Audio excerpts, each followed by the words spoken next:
Daniel kemudian pulang dan mengajak teman-temannya berdoa, memohon rahmat Tuhan. Ia tahu bahwa jalan keluar tidak datang dari kecerdasan manusia, tapi dari Tuhan yang memberi hikmat dan wahyu. Dan benar saja Tuhan menyingkapkan rahasia mimpi raja kepadanya. Daniel pun memuji Tuhan, berkata, daripada Dialah hikmat dan kekuatan. Dialah yang menyingkapkan hal-hal yang tidak terduga dan yang tersembunyi. Daniel 2 ayat 20 sampai 22. Di saat semua orang takut, Daniel tetap bijaksana karena ia tahu kepada siapa ia harus bersandar. 1.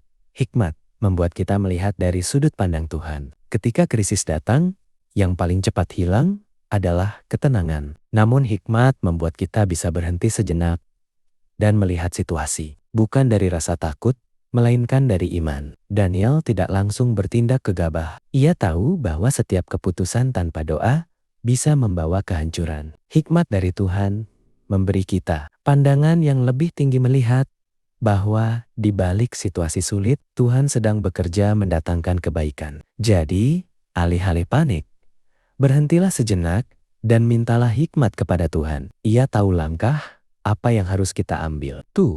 Hikmat menuntun kita untuk tetap tenang dan bijak dalam bertindak. Daniel menghadapi krisis dengan tact and wisdom, sikap bijak dan tutur kata yang penuh hormat. Ia tidak marah, tidak menyalahkan, tidak terburu-buru. Dalam tekanan besar pun, ia menjaga sikapnya dengan damai. Hikmat bukan hanya soal tahu apa yang benar, tetapi juga bagaimana, kapan, dan dengan sikap seperti apa kita melakukannya. Sebagai anak muda, seringkali kita tergesa-gesa.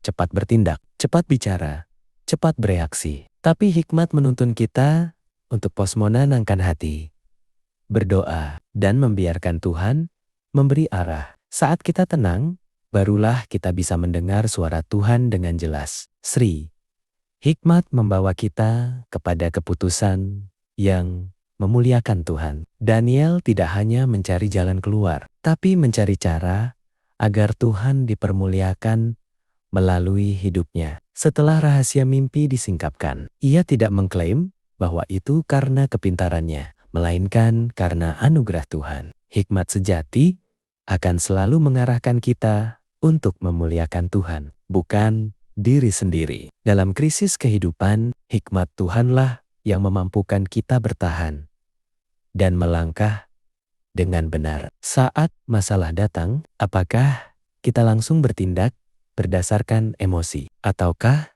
kita berhenti dan berdoa, meminta hikmat dari Tuhan? Hikmat dibutuhkan bukan hanya ketika kita menghadapi pilihan besar, tetapi juga dalam keputusan sehari-hari. Bagaimana bersikap di tengah tekanan? Bagaimana berbicara kepada orang lain? Atau bagaimana tetap menjaga iman di tengah badai hidup? Mari belajar seperti Daniel, tenang, berdoa, dan percaya bahwa Tuhan selalu memberi hikmat kepada mereka yang dengan rendah hati memintanya. Kesimpulan, krisis adalah bagian dari perjalanan hidup, tetapi di dalam setiap krisis, Tuhan menyediakan hikmat bagi mereka yang mau mencarinya. Tuhan Yesus memberkati.